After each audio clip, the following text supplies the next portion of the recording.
Ok, bonjour bien-aimés dans le Seigneur. Moi, c'est le pasteur Josué Gabin Chinabou. Je suis serviteur de Dieu à l'église Bread of Life. Et je crois que certains me connaissent déjà. Et aujourd'hui, je voudrais saluer tous ceux qui vont nous suivre, sans oublier les médias qui nous permettent aujourd'hui de nous connecter. J'ai cité Worship and Praise TV. Et il sera question aujourd'hui que nous puissions débattre un sujet très important, un sujet aussi qui crée beaucoup de polémiques. C'est la question de savoir, est-ce que Jésus-Christ est-il Dieu? C'est ça la grande question que nous devons nous poser. Déjà d'entrée de jeu par rapport à cette question, beaucoup de gens se diront oui, bon, il est Dieu, mais pas le Dieu créateur. Il y a des gens qui acceptent ça facilement, qu'il peut être Dieu parce que d'ailleurs on nous avait appris dans la religion catholique qu'il y avait Dieu le Père, Dieu le Fils et Dieu le Saint-Esprit.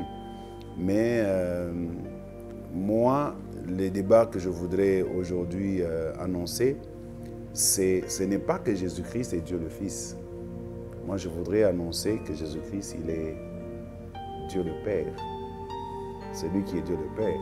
Beaucoup de gens ont déjà cette révélation et ceux qui ne l'ont pas, ils pourront peut-être en suivant ces émissions, avec un esprit libéré, ils vont peut-être comprendre quelque chose. Je n'ai pas la prétention aujourd'hui de dire que j'ai le monopole de la connaissance, mais je peux plus ou moins apporter aussi un plus à ce grand débat.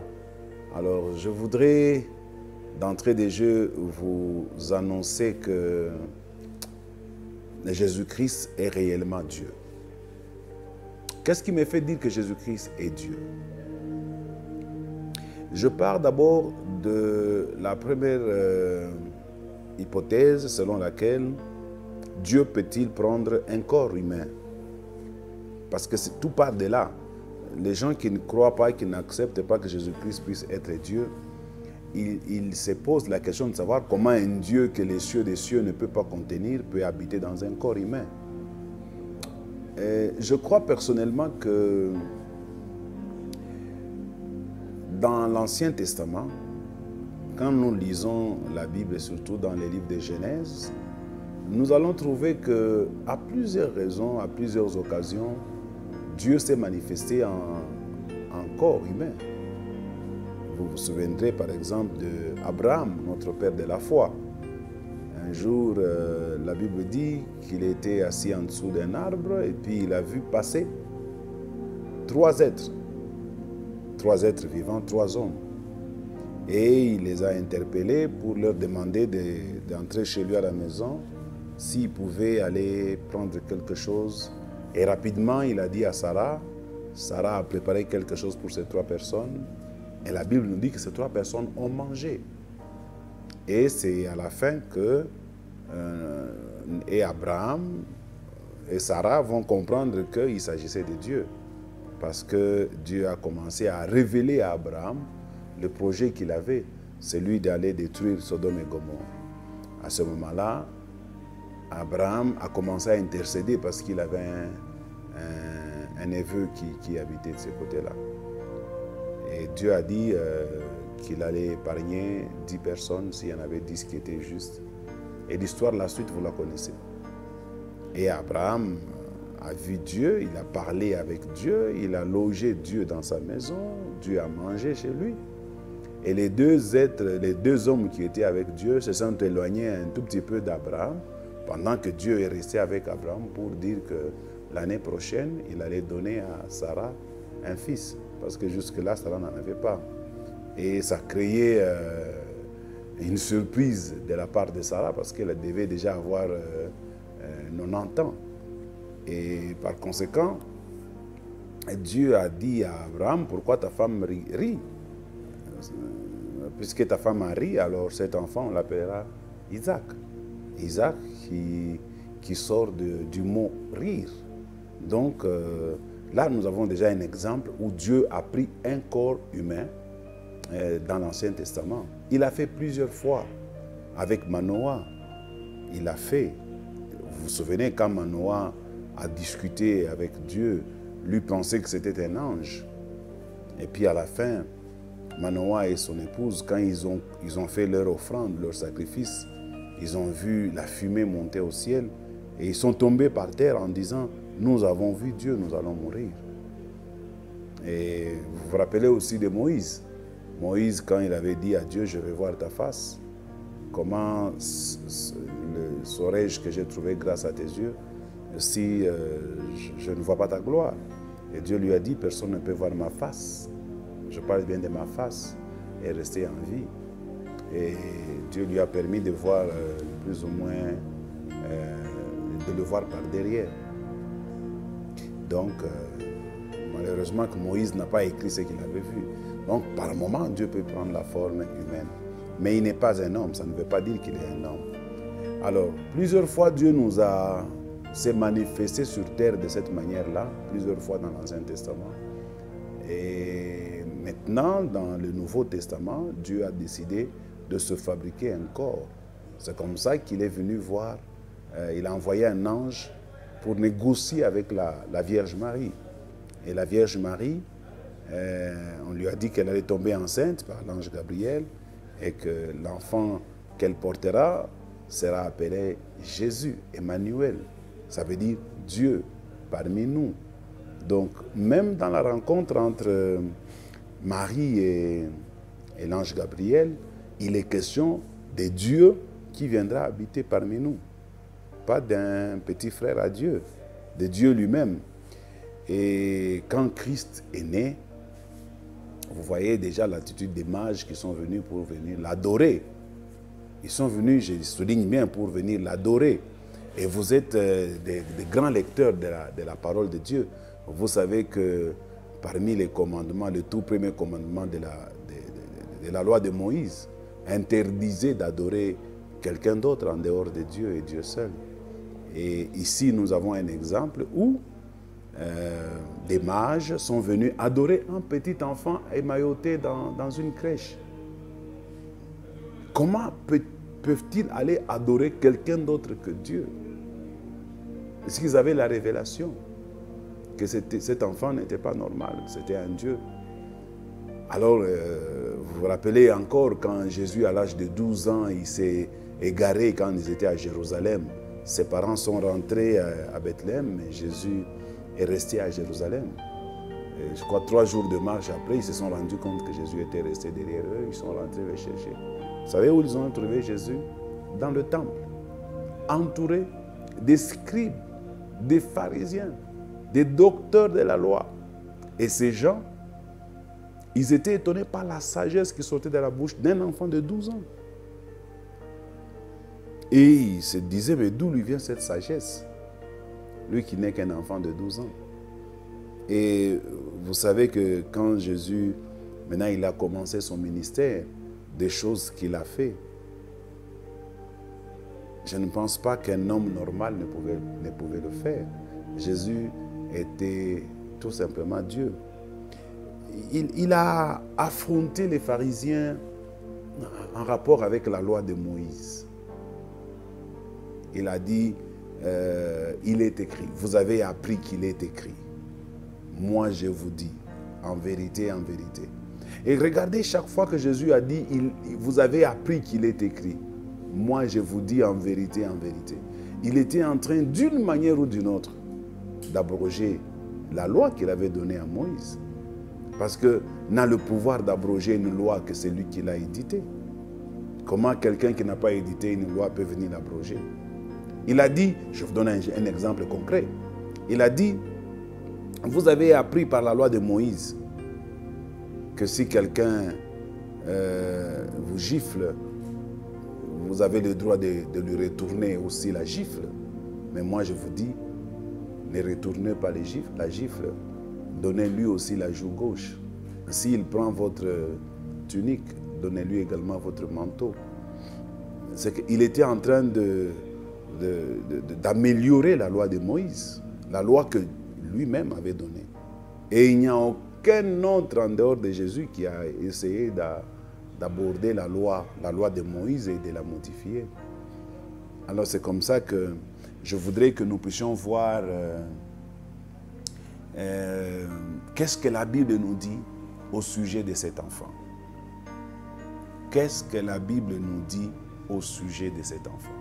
Nous allons voir qu'est-ce que les disciples nous disent au sujet de cet homme. Nous allons également voir qu'est-ce que les ennemis de Jésus disent au sujet de lui. Parce que vous allez me dire que non, ça ce sont ses disciples, c'est pourquoi ils l'ont appelé Dieu. Et vous allez me dire non, ça c'est la Bible qui a été écrite par Paul, qui sont ses disciples. Oui, mais nous allons également écouter ce que les disciples de Jésus ont accusé à Jésus avant de déclarer la crucifixion. Alors permettez, parce que c'est une émission, un sujet qui porte débat, que nous puissions procéder à la lecture. Alors nous allons lire la parole du Seigneur. Je suis dans Ésaïe chapitre 9. Je vais lire le premier passage au verset 6. Écoutez ce que la Bible dit. Car un enfant nous est né. C'est un enfant qui est né, n'est-ce pas? On reconnaît qu'un enfant est né. Un fils nous est donné. Donc, vous comprendrez pourquoi on l'appelle fils de Dieu. Parce que là, il est en même temps un enfant qui est né, mais cet enfant-là, c'est un fils qui nous est donné. On continue la lecture.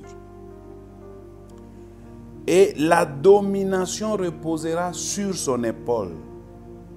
On l'appellera, cet enfant-là, on l'appellera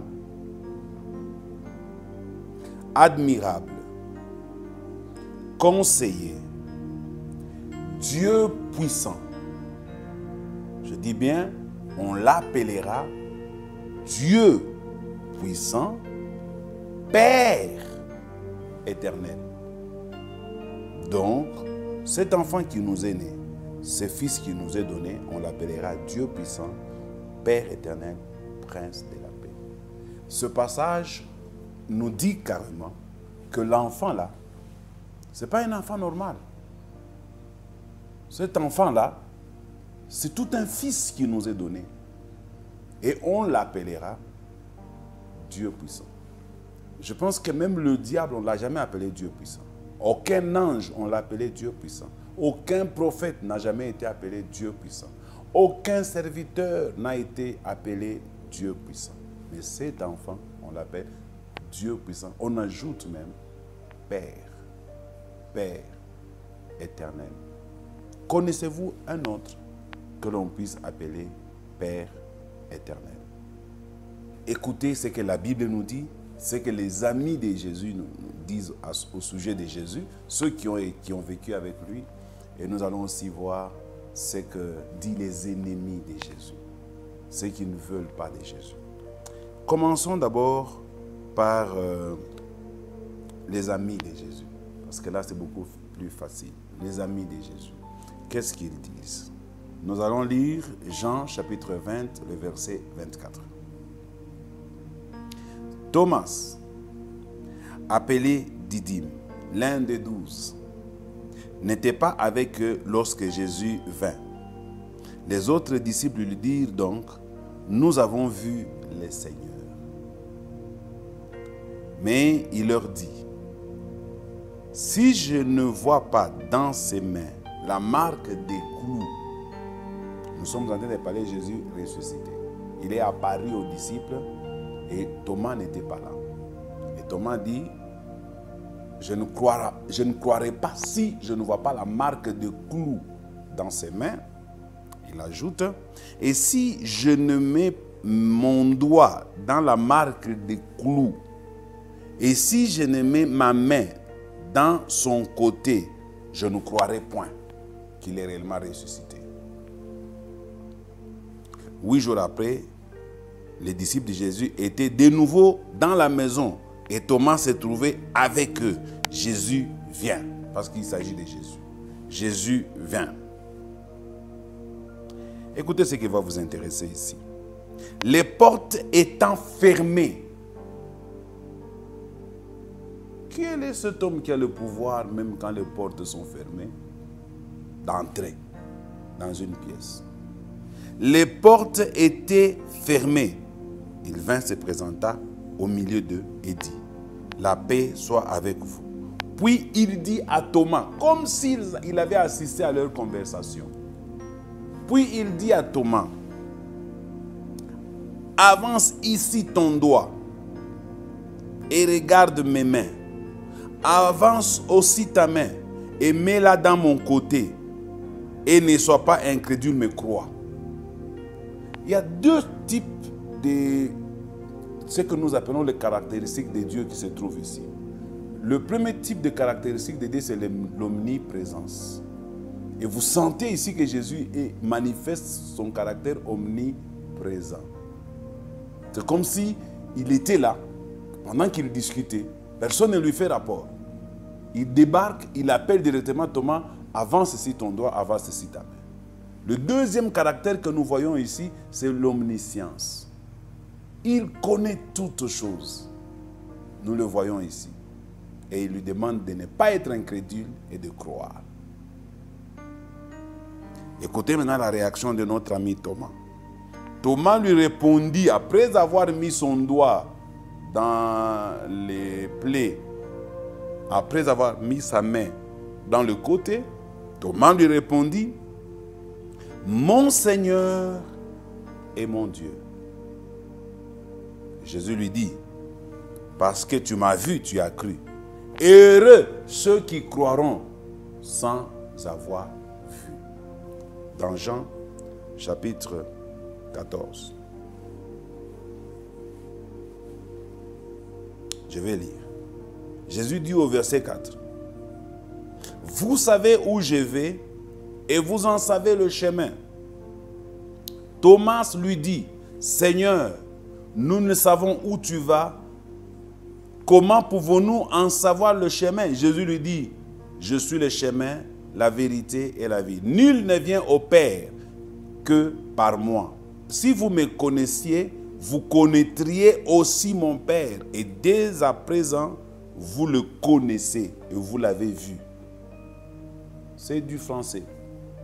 Si vous me connaissiez, vous connaîtriez aussi mon Père. Et dès maintenant, vous l'avez vu. Vous le connaissiez et vous l'avez vu. Je suis dans Jean 14, le verset 7.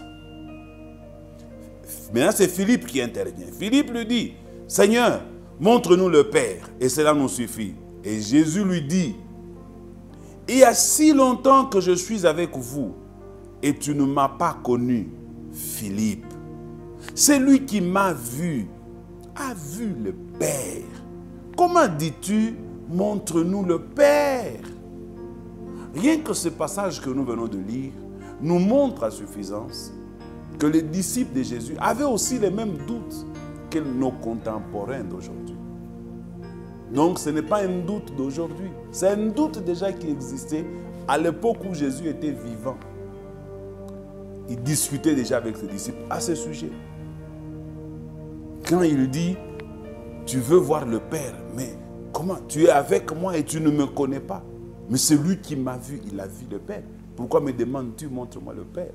Ce sont des paroles qui sont dans vos Bibles, mais parfois que vous lisez sans tirer attention. Et là, c'est Jésus lui-même qui confirme qu'il est Dieu. Jésus lui-même est en train de confirmer qu'il est Dieu. C'est lui qui m'a vu, a vu le Père. Donc, je pense que la matière étant tellement abondante, si nous devons continuer avec les passages bibliques, les 30 minutes de l'émission ne sera pas suffisant. On va continuer, je vous donne encore un autre passage avant de donner une petite conclusion pour aujourd'hui. Et la suite, nous l'aurons la fois prochaine. On va lire encore Jean chapitre 8, le verset 57. Parce que là, nous allons voir maintenant Jésus avec les disciples et avec les pharisiens. Jésus et les pharisiens, les gens qui connaissaient bien la loi de Moïse, les détenteurs de la loi de Moïse, ils viennent vers Jésus. Nous sommes au verset 57. On peut commencer même au verset 54 pour comprendre ce qui se passe. Jésus répondit, « Si je me glorifie moi-même, ma gloire n'est rien. C'est mon Père qui me glorifie, lui que vous dites être votre Dieu. Lui que vous dites être votre Dieu. Et que vous ne connaissez pas. » J'insiste là-dessus. Lui que vous dites être votre Dieu. Mon Père, lui que vous dites être votre Dieu, mais que vous ne connaissez pas. C'est que Jésus est en train de démontrer aux détenteurs de la loi, aux détenteurs de la religion à l'époque, des dieux, parce que Dieu a été révélé par les Juifs. C'est eux qui sont les premiers monothéistes. C'est eux qui nous ont légué le christianisme aujourd'hui, que nous soyons aussi appelés enfants de Dieu. Et Jésus est en train de leur dire, c'est lui que vous appelez votre Père, vous ne le connaissez même pas. Il continue la phrase. Il dit, pour moi, je le connais. Et si je le connais, pour moi, je le connais, et si je disais que je ne le connais pas, je serais semblable à vous, un menteur. Mais je le connais et je garde sa parole. Abraham, votre père, a tressailli de joie de ce qu'il verrait mon jour. Il l'a vu et il s'est réjoui. Abraham, votre père, il a vu mon jour et il s'est réjoui. Les Juifs disent à Jésus. Les Juifs lui répondirent, tu n'as pas encore 50 ans et tu as vu Abraham. Écoutez la réponse de Jésus. Là-dessus, Jésus leur dit, en vérité, je vous le dis, avant que Abraham fût, je suis. Il crée une polémique en disant, Abraham là, avant qu'il ne naisse, avant qu'Abraham n'existât, moi je suis. Il n'a pas dit moi j'ai fui. En bon français, on dirait moi j'ai fui. Mais moi, je suis. Ce n'est pas un bon français. Pourquoi il utilise le mot je suis? Pour leur rappeler, quand Moïse était devant le buisson ardent, quand il a demandé à Dieu qui lui parlait dans le buisson ardent en disant, si les enfants d'Israël me demandent qui m'a envoyé, que leur dirai-je?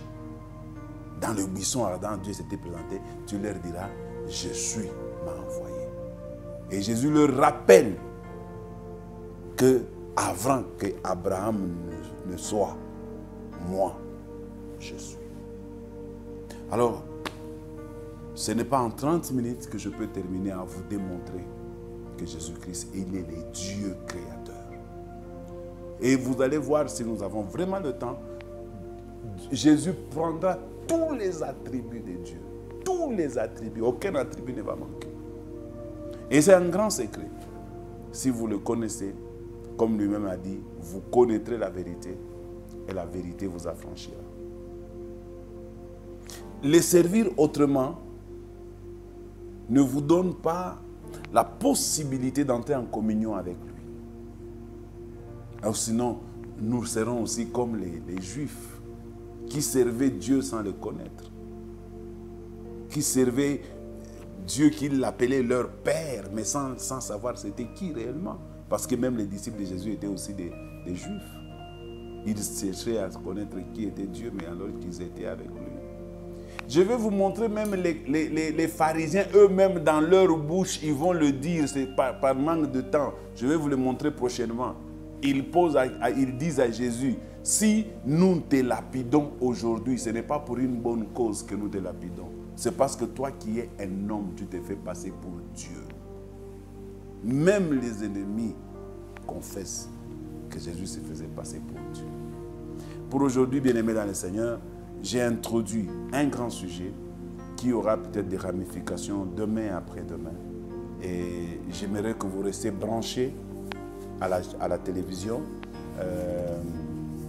Worship and Praise TV pour que vous puissiez recevoir la suite et vos questions seront les bienvenues parce que prochainement, on pourra commencer d'abord avec des questions et puis je vais continuer avec la matière. Je vous dis, la matière est abondante. Si on entre dans la Bible, vous serez étonnés.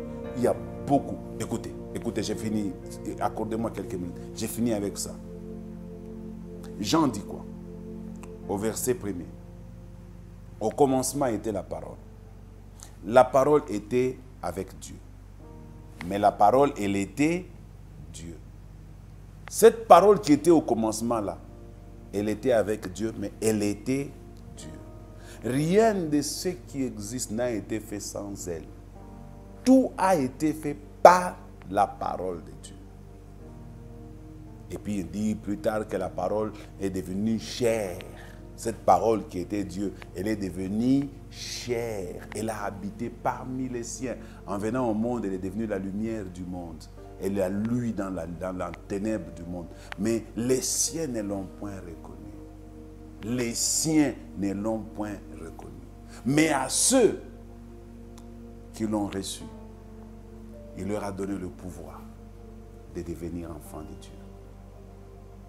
Si vous comprenez et vous recevez, vous devenez enfants de Dieu. Mais si vous ne comprenez pas, parce que les siens, c'est qui? Ce sont les Juifs. Ceux-là qui ont commencé avec Dieu, l'histoire d'Abraham et consorts. Parce que les Juifs, ce sont les enfants d'Abraham. Ils ne l'ont point reçu. C'est même la raison pour laquelle ils l'ont crucifié. La suite, à la fois prochaine. Pour l'instant, que Dieu vous bénisse.